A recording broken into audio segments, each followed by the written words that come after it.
আমাদেরকে শয়তান একটা প্রবোধ দেয়, এই ভিডিওগুলো আমরা দেখি ফেসবুক ইউটিউব আর স্কিপ করে চলে যাই, উপরের দিকে টেনে আমরা স্ক্রল করে চলে যাই। শয়তান আমাদেরকে বলে তোমার কি করার আছে, তুমি একটা সামান্য, একে তো বাংলাদেশ মতো একটা ছোট্ট দুর্বল দেশ, আবার সে দেশের একজন অতি সাধারণ একজন নাগরিক, একজন নগণ্য মানুষ, তুমি এই আন্তর্জাতিক সমস্যার সমাধান করার মতো ক্ষমতা তোমার হাতে নাই, তোমার কি করার আছে? সো তুমি একটু আল্লাহর কাছে দোয়া করো, বাস। আমি একটু দোয়া করে ওটাকে স্কিপ করে আরেকটা ঝাঁকানাকা কোনো ভিডিওতে আমি ডুবে যাচ্ছি। এই না আমাদের অবস্থা? আসলে কি তাই? আমি তো তা মনে করি না। এটা শয়তান আপনাকে মিথ্যা কথা বলে, আপনাকে মিথ্যা সান্ত্বনা দেয়। শয়তান বলে তোমার কিছু করার নেই। কি বলেছে? আপনার কিছু করার নেই। আপনার যে কত কিছু করার আছে সেটা আপনি নিজেও ভাবেন নাই। আল্লাহ তাআলা আপনাকে জিজ্ঞাসা করবেন না তুমি সেখানে সামরিক শক্তি কেন পাঠাও না, কারণ সামরিক শক্তি আপনার হাতে নাই। আল্লাহ আপনাকে এটা জিজ্ঞেস করবেন না। আল্লাহ আপনাকে বলবেন না তুমি মানবিক সহায়তা নিয়ে শত শত হাজার হাজার টন কেন খাবার পাঠাও নাই সেখানে, কারণ এই ক্ষমতা আপনার হাতে নাই। আল্লাহ এটা জিজ্ঞেস করবেন না। আল্লাহ জিজ্ঞাসা করবেন তোমার হাতে একটা ইহুদি পণ্য তোমার বাসায়, তোমার টয়লেটে, তোমার বেডরুমে, তোমার প্রত্যেকটা জায়গা, কখনো সাবানের নামে, কখনো শ্যাম্পুর নামে, কখনো লোশনের নামে, ফাস্টফুডের নামে, তোমার বাসার প্রতিটা কক্ষে কক্ষে প্রতিটা টয়লেটে তাদের পণ্যগুলো শোভা পেয়েছে। এই পণ্য বেচা টাকা দিয়ে তারা বোমা হামলা করে মানুষ মেরেছে। তুমি শুধুমাত্র তাদের প্রতি সিম্পেথি দেখাতে পারতে, সেটা তো দূরের কথা, উল্টো বরং তুমি সেই বোমা হামলার সঙ্গে জড়িত। তুমি জেনে হোক আর না জেনে হোক, তুমি বুঝে হোক আর না বুঝে হোক, তুমি কিন্তু সেই বোমা হামলার সাথে জড়িত। প্রতিদিন তুমি চাঁদা দিচ্ছ ফিলিস্তিনের মানুষকে হত্যা করবার জন্য।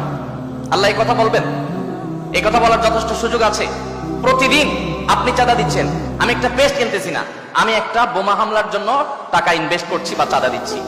প্রত্যেকটা মানুষের কাছ থেকে, প্রতিটা মানুষের ঘর থেকে ওরা চাঁদা তুলে নিয়ে যাচ্ছে। আপনি মনে করছেন মুদি দোকানে গিয়ে আমি মালামাল কিনে আনছি। আল্লাহর কসম করে বলছি এটা মালামাল কিনা না। এটা আপনি দেখছেন মালামাল কিনা, আমি এটাকে মালামাল কিনা দেখছি না। আপনি দেখছেন আপনি পেপসি বা কোকা কোলা বা সফট ড্রিঙ্কস এদের যেগুলো আছে সেগুলো আপনি ডক করে গিলছেন। আমি দেখছি সেগুলো লাল কালারের ওই পেপসি না, এগুলো হলো ফিলিস্তিনের মানুষের রক্ত। আপনি দেখছেন সেগুলো হয়তো কোক, আমি দেখছি সেগুলো রক্ত। বাংলাদেশের মানুষ এরকম ভুলো জাতি পৃথিবীতে আরেকটা আছে কিনা আমি জানি না। আমরা খুব দ্রুততার সাথে ভুলে যাই। আমরা কাউকে মাথা তুলতেও দেরি করি না, আবার মাথা থেকে আছাড় দিতেও আমরা দেরি করি না। এটা আমাদের একটা দুর্বলতা। আমাদের দুর্বলতাটা আমাদের কাটিয়ে ওঠার চেষ্টা করা দরকার। আমরা কয়দিন খুব জোরে সোরে বয়কট করে এরপরে আবার আমাদের সবকিছু সয়ে যায়। এক ভাই খুব চমৎকার বলেছেন, আমরা মানিয়ে নিয়েছি শোক, আবার উদরে ঢালছি ক্ষোভ।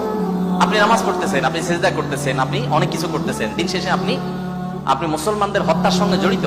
আপনি নিরীহ মা শিশুগুলোকে হত্যার সাথে জড়িত, আপনি জানছেন না। আমরা মুসলমানরা যদি শুধুমাত্র তাদের পণ্যগুলো বয়কটটা যদি যথাযথভাবে করতে পারি, তাহলে তারা অন্তত 50% এমনিতেই সাইজ হয়ে যাবে। আমি তো মনে করি যে এই প্রেক্ষাপটে, এই বাস্তবতায়, ফিলিস্তিনের এই বাস্তবতা অন্তত আপনারা এবং সচেষ্ট হন, তাহলে সেক্ষেত্রে আপনারা বাণিজ্যিকভাবেও লাভবান হতে পারেন, কিন্তু সেটা মূল উদ্দেশ্য থাকবে না।